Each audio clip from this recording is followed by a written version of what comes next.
할렐루야. 우리 옆 사람하고 인사 한번 할까요? 은혜 받읍시다. 은혜 받읍시다. 오늘은 갈라디아서 12번째 말씀입니다. 아들의 특권을 누리며 살라, 이런 제목의 말씀입니다.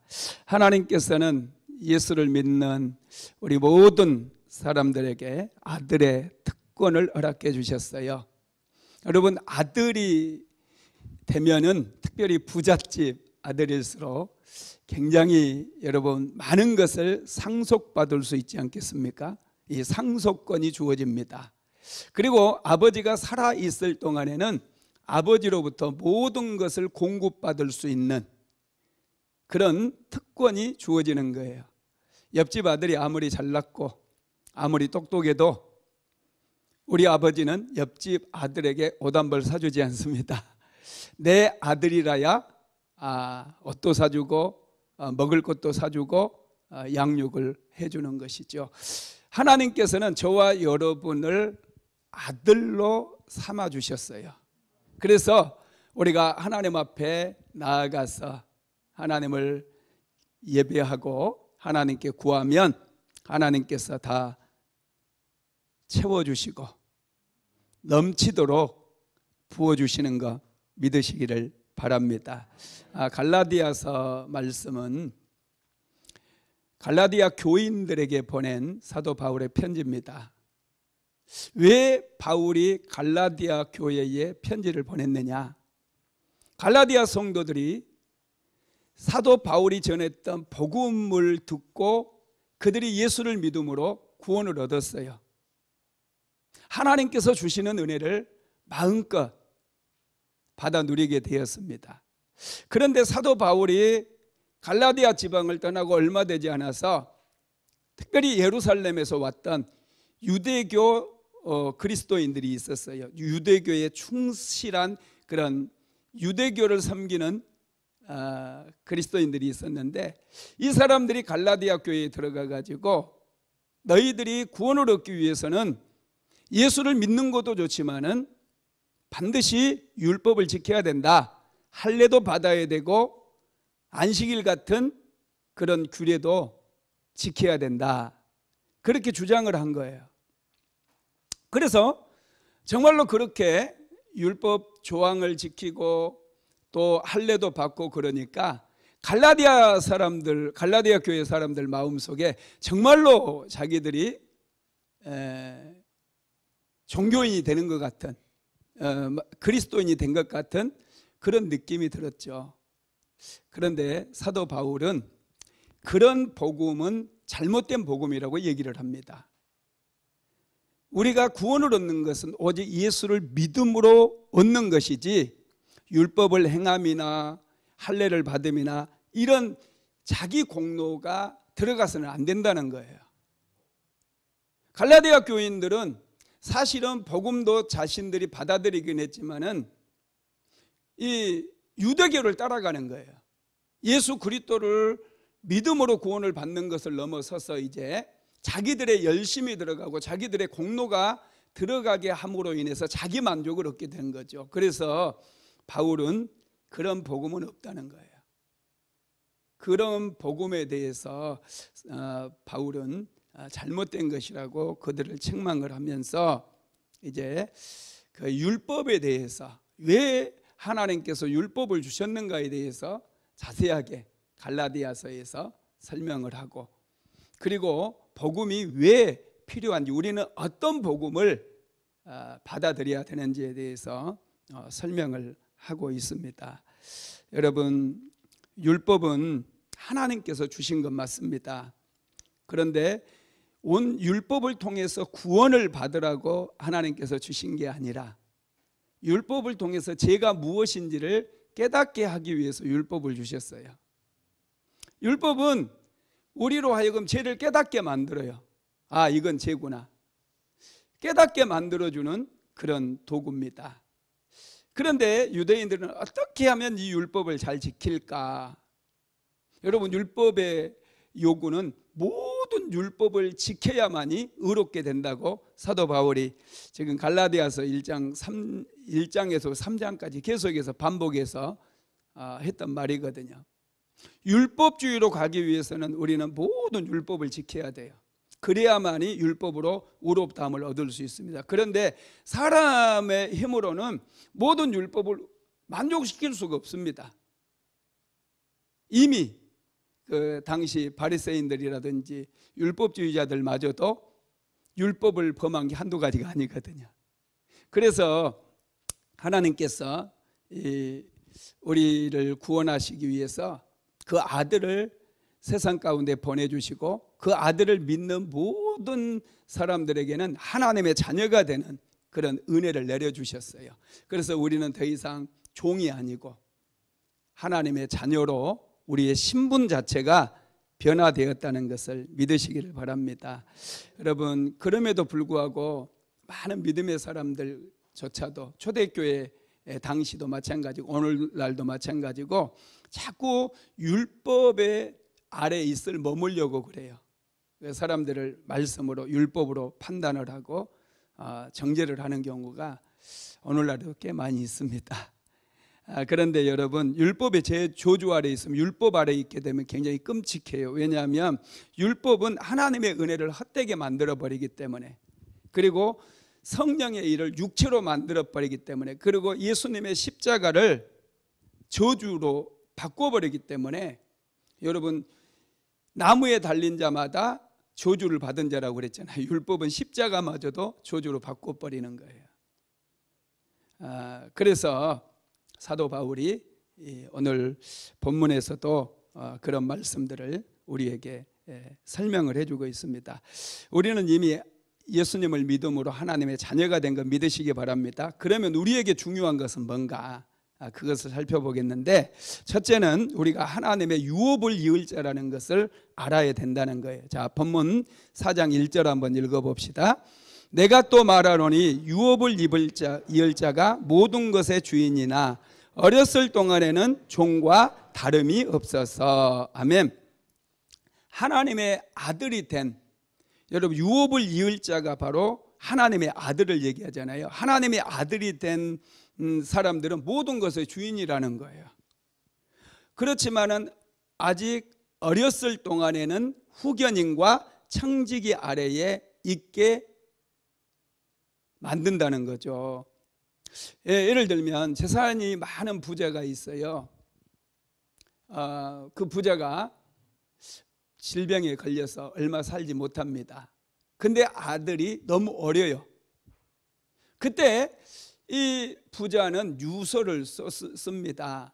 그리고 재산을 관리해 줄 사람을 쓰고, 그 아들이 몇 살 될 때까지 이분이 관리해서 잘 우리 아들에게 이제 장성했을 때 물려주라고 이런 유서를 쓰는 거예요. 그러면 그 유서대로 아이가 그 나이가 되기까지는 그 재산을 자기가 임의로 찾아서 아들이라 할지라도 찾아서 쓸 수가 없는 거예요. 아버지가 후견인을 이제 지명을 해놨기 때문에. 때로는 그 후견인이 아들을 잘 훈련시키기 위해서 아들을 종처럼 힘들게 고생을 시킬 수도 있습니다. 여러분, 마치 율법이 그런 역할을 한다라는 거예요. 율법이. 실제로 여러분, 이런 일들이 많이 있거든요. 왜냐하면 어린 아이들에게 아버지의 유산을 다 사용할 수 있는 권리를 주게 되면 어떻게 되겠어요? 아들이 사기를 당할 수 있잖아요. 나쁜 사람들에게 사기를 당할 수 있거든요. 그래서 후견인에게 유산을 맡겼다가 이 아이가 성인이 되었을 때, 자기가 그 돈을 관리할 수 있는 능력이 되었을 때 유산이 돌아가게 해주는 것, 그것을 지금 설명하는데, 전에 여러분 실제로 어떤 여자 약사님이 아들이 좀 미숙한 아들이 하나 있었어요. 남편하고 이혼하고 그 아들 혼자서 키우면서 한 70살이 될 때까지 열심히 약국을 해가지고 돈을 꽤 많이 벌었대요. 그래서 이제 자기 아들이 좀 미숙하기 때문에 그 아들 이름으로 집도 사놓고 아들 이름으로 상가도 사놓고 아들 이름으로 통장을 개설해 내 가지고 그 재산을 전부 아들에게 이제 돌아가게끔 다 해놨어요. 그리고 그 어머니가 이제 돌아가셨습니다. 그랬더니 여러분 그 아들이 그 재산을 잃어버린 시간은 6개월밖에 안 걸렸어요. 그 친구가 실제 있었던 일이에요. 친구가 아들 친구가 이 아들이 미숙하고 어리석으니까 속여가지고 전부 그 아들 명의로 되어 있는 거 다 이렇게 가짜로 계약서를 꾸며가지고 자기에게 옮긴 다음에 팔아가지고 미국으로 도망가 버렸어요. 여러분 이런 일들이 만약에 어린아이들이 그렇게 아버지의 재산을 유산으로 물려받는다면 이런 일들이 실제로 얼마나 많이 일어나겠습니까?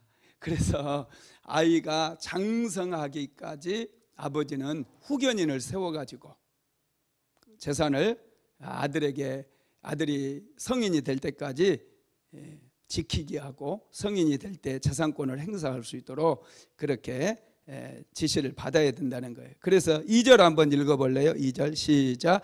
그 아버지가 정한 때까지 후견인과 청지기 아래 있나니. 아멘. 이 아버지가 자신의 유업을 아들이 특정한 기간 동안, 그러니까 아들이 성장할 기간 동안이죠.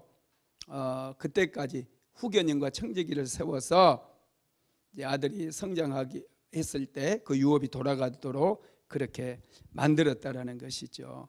율법 아래서 우리가 율법 아래에 있을 때도 우리는 아들이거든요. 그런데 그 율법 아래서 하나님께서 우리에게 율법을 주셔서 그 율법 아래서 죄가 무엇인지를 이제 판단하고, 그때 미숙하게 되면 판단을 잘 못하거든요.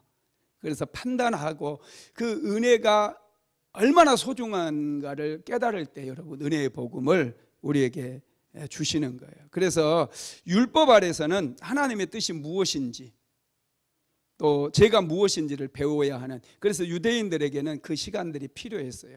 하나님께서 주셨던 이 나중에 보면은 이제 초등학문이라고 하는 말이 나오거든요. 우리가 지난주에는 초등교사라고 하는 말씀을 배웠잖아요.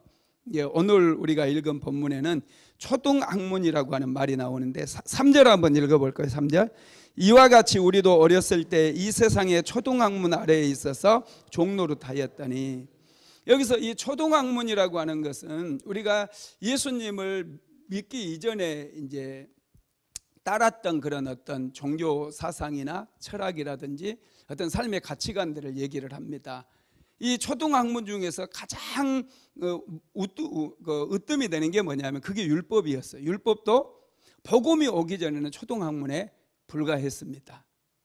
이 유대인들이 그거 자꾸 율법을 지키려고 하지만은 율법은 우리의 힘으로는 완전하게 충족시킬 수가 없어요. 그러면 하나님께서 왜 율법을 주셨겠습니까? 이거대로 살다가 안 되면 나는 안 되는구나, 하나님의 은혜가 필요하구나, 이걸 깨달아야 돼요. 그래서 하나님께 나아가서 하나님 은혜를 주세요 이렇게 구해야 된다라는 거죠. 여러분 그렇습니다. 우리는 그 초등학문에서 우리나라라든지 복음이 율법이 주어지지 않았던 그런 나라에 있어서 초등학문은 여러분 하나님을 알기 전에 그들이 믿고 의지했던 그런 미신 같은 것도 다 초등학문이에요. 이사 갈 때 사람들은 그 손 없는 날 이런 거 구하잖아요. 여러분 날은 다 똑같은 날이잖아요. 날은 다 똑같은 날입니다. 할렐루야. 그런데 좋은 날과 흉한 날이 있잖아요. 길일과 흉일이 있다고 세상 사람들은 믿고 있거든요. 이걸 누가 나눴습니까? 하나님이 나누셨습니까? 아니에요. 사람이 나눈 거예요. 사람이 그렇게 만든 거예요. 이게 초등학문이에요. 자녀들 결혼시킬 때도 궁합을 보잖아요. 남자 여자가 서로 사랑해. 그러면 일반적으로 이제 결혼을 보통 승낙을 하지만 세상 사람들은 궁합이라는 걸 봐요. 제가 전에 한번 말씀드렸잖아요. 제가 한번 우리 선배가 자꾸 소개해달라고 그래서 한 분을 소개해드렸거든요. 둘이서 너무 좋아하더라고요. 너무 잘 맞았어요. 그래서 결혼을 하려고 이제 양가 부모에게 얘기했더니 우리 이제 선배가 그 한전회를 다녔었는데 그 아버지 어머니가 좀 미신을 섬기는 사람들이에요. 궁합을 보게 그거 생년월일 이런 거 가져오라고 그러더래요. 그래서 가져다 줬더니 궁합이 안 맞는데 결혼하면 누가 한 사람이 빨리 죽는데요. 그래서 결혼했을까요? 못했을까요? 못했어요. 그렇게 둘이서 좋아했는데도 결혼 못하고 깨졌어요. 그런데 여러분, 사람이 결혼을 하면 안 죽습니까? 결혼하면 둘 다 죽어요. 저는 이거 딱 알거든요. 결혼하면 둘 다 죽어. 안 죽는다고요? 결혼 안 해도 죽어요. 결혼 안 하면 혼자 죽어. 결혼해도 둘 다 죽어요. 그런데 무슨 궁합이 필요합니까? 열심히 기도하면서 하나님 앞에 나와서 일하고 자기 꿈을 이루기 위해서 열심히 살다 보면은 여러분 잘 살게 되어 있어요. 궁합이 맞아서 잘 사는 게 아니라 하나님의 은혜를 받아야 잘 살아요. 하나님의 은혜를 모르니까 서로 궁합을 봐서 이혼한 가정 굉장히 많습니다. 여러분 궁합 봐서 잘 되는 집 별로 없습니다. 할렐루야. 여기 궁합 봐서 결혼하신 분 있다면 죄송합니다. 하나님의 은혜가 중요해요. 그런데 자꾸 세상 사람들은 이게 안 된다, 이렇게 해야 된다 그러면서 사람들을 간섭하고 그러거든요. 이게 여러분 초등학문이에요. 우리 기독교 안에서도 여러분 이런 초등학문에 붙잡히는 경우들이 참 많아요. 그래서 그 예배를 드릴 때도 주일 예배는 더 중요한 예배니까 반드시 지켜야 되는 예배다. 그런데 수요 예배는 조금 중요하지 않는 예배니까 건너뛰도 된다. 이렇게 믿는 것도 초등학문이에요. 예배는 다 중요한 거예요. 하나님 앞에 드리는 예배는 정말로 소중한 거예요. 목숨 걸고 드리는 거예요. 대충 드리는 거 아니에요. 가톨릭 같은 경우에서는요,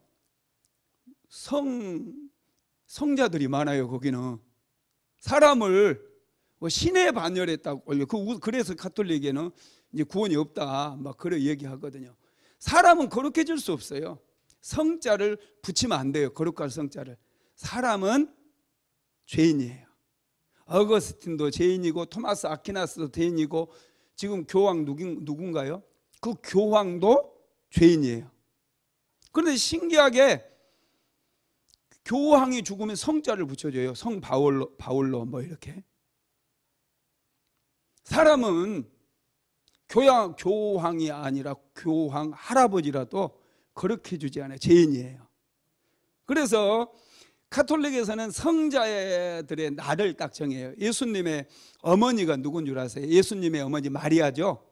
그러면 마리아의 어머니는 이름 아세요?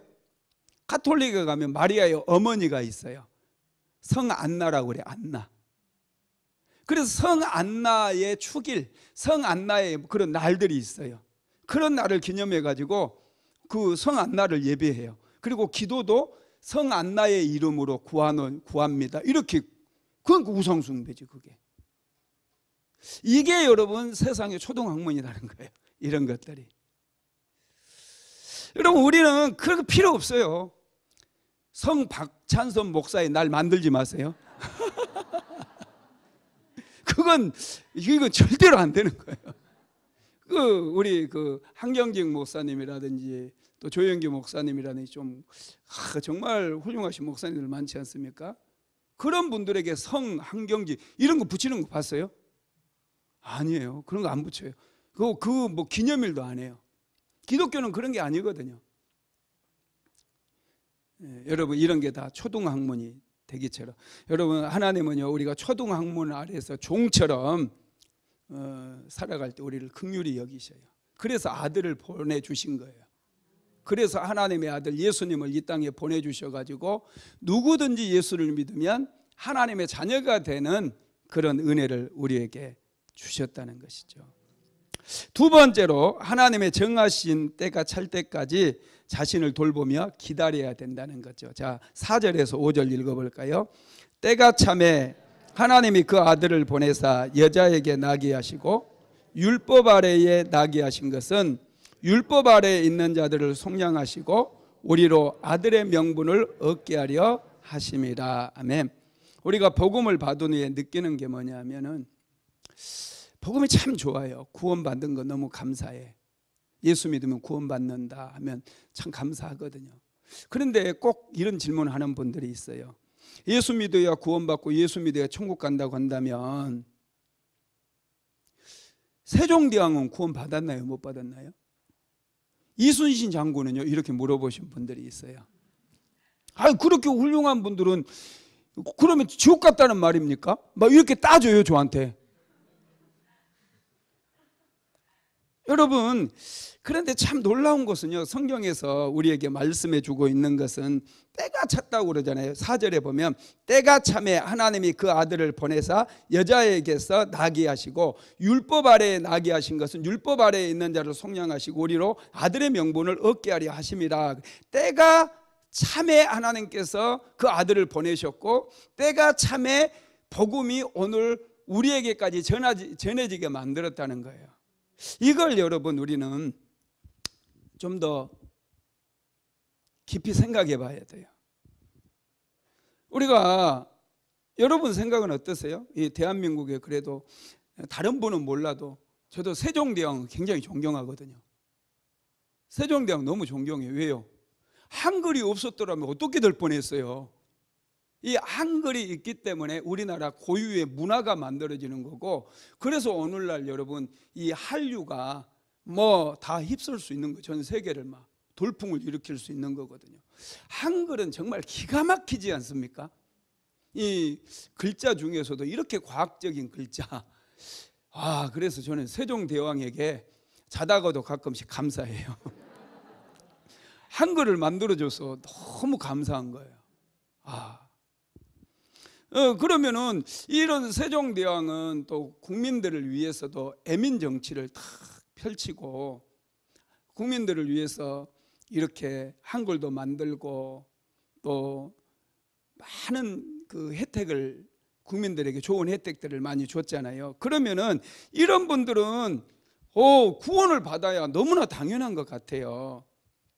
그런데 하나님께서 하신 말씀은 뭐냐면 때가 참에 하나님께서 아들을 보내셨다는 거예요. 때가 찼을 때 하나님께서 가장 적당한 때에, 세종대왕이라 할지라도 인생을 살면서 여러 가지 이 초등학문에서 이게 아닌데 더 뭔가 있지 않을까, 그런 고민이 필요했다는 거예요. 분명히 이 세상을 창조하신 누군가가 있지 않을까. 여러분은 언제부터 하나님에 대해서 생각해 보셨어요?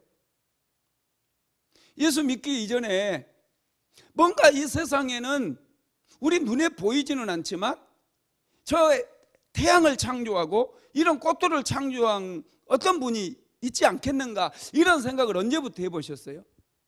한 번도 해본 적이 없으세요? 전 초등학교 다니면서 꽃을 보는데 갑자기 그런 생각이 드는 거예요. 도대체 이 꽃은 누가 만들었을까?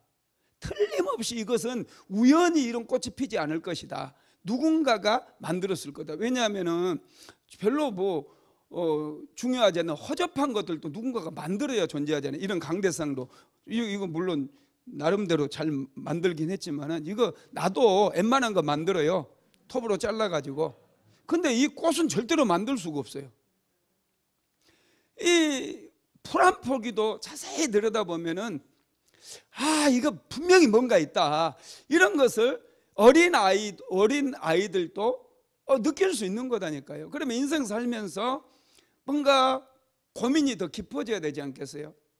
틀림없이 뭔가 있을 거다. 그렇게 된다면은 이 절대자를 찾을 수밖에 없는 거예요. 절대자를. 세상을 창조하신 그 누군가를 찾을 수밖에 없다라는 거죠. 하여튼 여러분 이런 것들이 이제 다 때가 됐다는 거예요.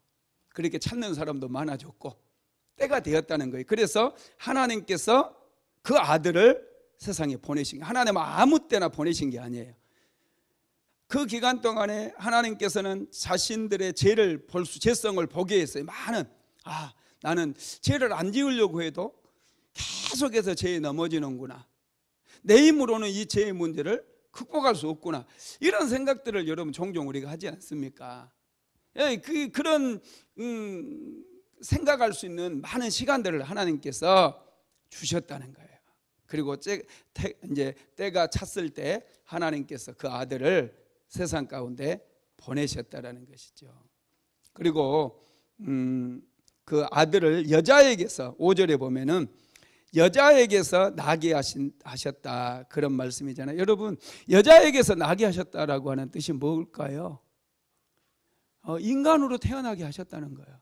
여러분 정말 이해할 수 없는 것 중에 가장 이해할 수 없는 게 뭔 줄 아세요? 어떻게 하나님께서 인간의 몸을 입고 오실 수가 있는가? 도저히 이거 이해가 되지 않는 거예요. 정말 아무리 생각해도 이건 이해가 안 되는 거예요. 어떻게 하나님께서 인간의 몸을 입고 이 땅에 오실 수 있는가? 여러분 한번 생각해 보세요. 개미가 이렇게 쭉 이제 가요.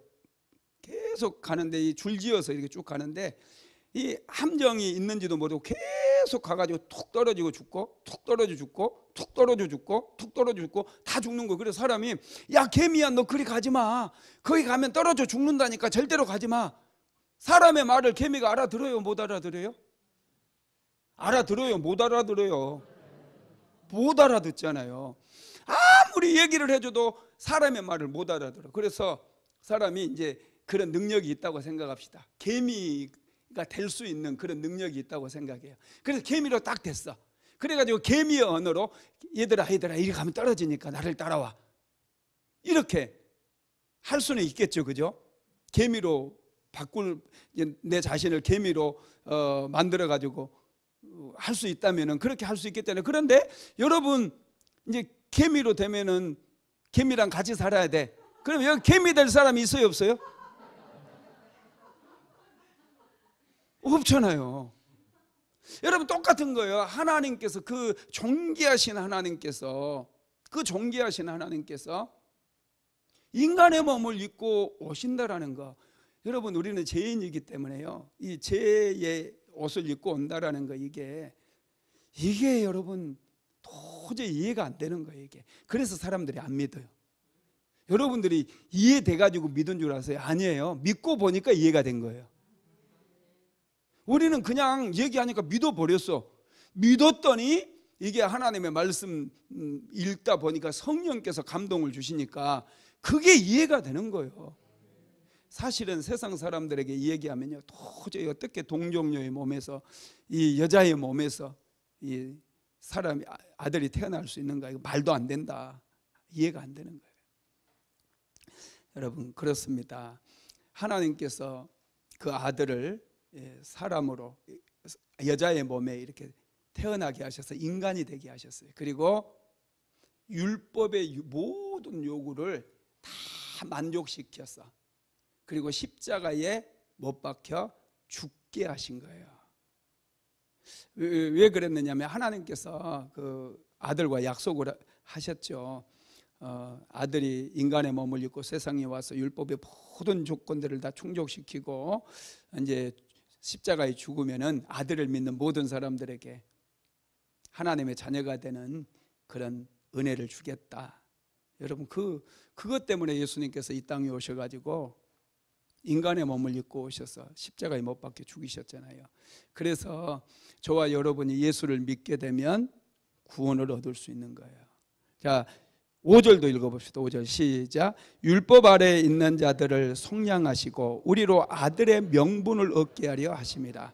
예수님께서 이 땅에 여자의 몸으로 오신 것은 율법 아래에 있는 자들, 우리 모든 사람을 얘기해. 세상의 초등학문 아래에서 이 미신 믿고 어디 믿을 게 없어서 그런 이상한 미신 믿고 막 그 자식들 하나 결혼도 못 시키고 무서워서 이사 하나 제대로 못하고 막 손 없는 날 10만 원 더 주면서 이사하는 그래 이상한 인생 살지 말라고 우리를 그런 삶에서 속량시키기 위해서 하나님의 아들을 여러분 이 땅에 보내셔서 십자가에 못 박혀 죽게 하심으로 우리가 그 아들을 믿으면 하나님의 자녀가 되는 명분을 얻게 하기 위함이었다는 거예요. 이게 참 놀라운 거죠. 할렐루야. 은혜가 좀 느껴집니까? 이 은혜를 깨달아야 돼요. 우리가 하나님께서 야 엄청난 은혜를 내려주셨구나 깨달아야 됩니다. 세 번째로 하나님 앞에 담대함으로 나아가야 됩니다. 우리는 자 갈라디아서 4장 6절 한번 읽어봅시다. 너희가 아들임으로 하나님이 그 아들의 영을 우리 마음 가운데 보내사 아빠 아버지라 부르게 하셨느니라. 이제 예수를 믿게 되면 우리가 하나님의 아들이 된다는 거예요. 하나님이 그 아들 예수의 영 성령을 우리 마음 가운데 보내사 하나님을 아빠 아버지라고 부르게 하셨대요. 여러분 이 아바 아버지는요 이 아람어예요. 아바라고 하는 말은 그 아람어거든요. 그런데 그 친자식이 아버지를 부를 때 아바라고 불렀어요. 아바. 우리나라 말하고 좀 비슷하죠. 우리나라는 아들이 아버지를 부를 때 뭐라고 불러요? 아빠라고 부르잖아요. 뭐 사이가 장인어른한테 아빠 이렇게 부른 거 보셨어요? 그렇게 안 불러요. 친아들만이 나이가 먹어도 아빠 이렇게 불러요. 우리 아들 군대 갔다 왔는데 나한테 아빠 이렇게 불러요. 왜냐하면 친아들이니까 그렇게 불러도 돼요. 저는 시골에 살 때 어려서부터 아빠라고 한 번도 불러본 적이 없어요. 저는 아버지 이렇게 불렀어요. 아버지. 그래서 아버지가 항상 거리가 있었거든요. 항상 아버지는 무서운 분이었어요. 이 친아들은요 아빠라고 부를 수 있어요. 이 아람어 아바는 친아들인 경우에 아버지를 아바라고 이렇게 불렀습니다. 하나님을 우리가 아바 아버지라고 이렇게 부르게 된 것은요 이 아빠 아버지라고 친아들이 되었다는 거예요. 이거 양자가 아니에요. 양자들도 아버님이라고 부르지 아빠라고 부르는 양자 별로 없습니다. 친정어머니는 여자들도 엄마라고 불러요. 그죠? 시어머니는 뭐라고 불러요? 그죠? 시어머니를 시엄마, 시엄마, 시아빠 막 이렇게 부르는 며느리 별로 없습니다. 물론 있을 수 있어요. 철없는 애들. 하여튼 하나님께서는 우리를 친아들로 생각을 하신다는 거예요. 예수를 믿을 때. 그래서 우리에게 필요한 게 담대함이 필요해요. 하나님 앞에 담대함으로 나가야 돼요. 여러분 필요한 거 있습니까? 담대하게 하나님 앞에 나가서 아들의 자격으로 구하십시오. 아버지는요 아들의 등록금도 책임져 줍니다. 우리 아들이 아버지 등록금 고지서 나왔는데요 그러니 가져와라. 등록금 다 내주잖아요. 여러분 다 해주는 거예요. 여기에 보세요. 너희가 아들임으로 하나님이 그 아들의 영을 우리 마음 가운데 보내서 아빠 아버지라고 부르게 하셨다고 그랬잖아요. 아빠 아버지는 친아들과의 친아버지와 친아들과의 관계다니까요. 하나님은 우리의 친아버지가 되신 거예요. 왜냐? 그 아들 예수 그리스도를 희생시켜 가지고 우리를 얻었어요. 그래서 하나님은 우리를 양자가 아니라 친아들로 그래서 우리가 하나님 나라의 상속자가 된 거예요. 유업을 이을 자가 된 거예요. 이게 굉장히 중요한 원리입니다. 갈라디아서는 주제가 그리스도인의 자유라고 그랬잖아요. 우리는 종이 아니에요. 우리의 신분이 양자도 아니에요. 우리의 신분이 하나님의 친자녀가 되어버린 거예요. 그래서 담대하게 나와서 은혜도 구하고 필요한 것도 구하고 축복도 구하고 다 구하게 되기를 주님의 이름으로 축원합니다. 네 번째로는 더 이상 종이 아니라 아들의 신분을 해보겠다는 것을 다시 한번 얘기하는데요. 갈라디아서 4장 7절 읽어봅시다. 그러므로 내가 이후로는 종이 아니요 아들이니 아들이면 하나님으로 말미암아 유업을 이을 자니라. 이 유업을 잇는다는 건 상속자가 되었다는 거예요. 아주 중요한 말씀이에요. 자신감 있게 사세요. 여러분들이 삼성가의 자녀라고 한다면 얼마나 마음이 넉넉하겠어요, 그죠? 그거 아니라도 아버지가 동네 부잣만 돼도 마음이 참 넉넉할 거예요, 그죠? 마음이 넉넉하게 그렇게 살 거예요. 너무 위축되고 그렇게 인생 살지 마세요. 좀 넉넉하게. 그리고 하나님 앞에 자신감 있게 구하시기 바랍니다. 그래서 내가 더 이상은 종이 아니다. 죄의 종도 아니고 가난의 종도 아니고 사람의 종도 아니고 나는 하나님의 자녀다. 이것을 반드시 기억하시고 더 이상 종으로 살지 마십시오. 그럼 우리는 하나님의 자녀로 이제 변화가 되면 어떻게 살아야 되느냐면 무엇을 먹든지 마시든지 하나님의 영광을 위해 살면 돼요. 고린도전서 10장 31절 시작. 그런즉 너희가 먹든지 마시든지 무엇을 하든지 다 하나님의 영광을 위하여 하라. 하나님의 영광을 위해 살라는 거예요. 하나님의 영광을 위해서. 염려하지 마세요. 무엇을 먹을까? 어떻게 하면 돈을 좀 더 많이 벌까? 너무 고민하지 마세요. 아들 의식을 가지고 살면 여러분 저절로 다 따라오게 됩니다. 남들을 많이 도울 수 있을 정도로 하나님께 주시는 축복을 우리가 다 받을 수 있습니다. 말씀을 마무리하겠습니다. 우리는 예수님을 믿음으로 하나님의 자녀가 되었습니다. 하나님의 자녀는 하나님의 나라를 유업으로 물려받는 특권이 주어졌어요. 더 이상 우리는 세상의 초등학문에 매여 살 필요도 없고 율법 아래서 종노릇 할 필요도 없습니다. 이제 우리는 아들로 완전하게, 그것도 하나님을 아빠라고 부를 수 있을 정도로 하나님의 친자녀가 돼서 친아들 친딸이 됐어요. 친아들 친딸은 등록금이 필요하면 고지서를 내밀면 돼요. 할렐루야. 한번 해보십시오. 고지서 자꾸 내밀어 보세요. 다 갚아주셔요. 필요한 거 하나님께서 다 채워주십니다. 믿으시기를 바랍니다.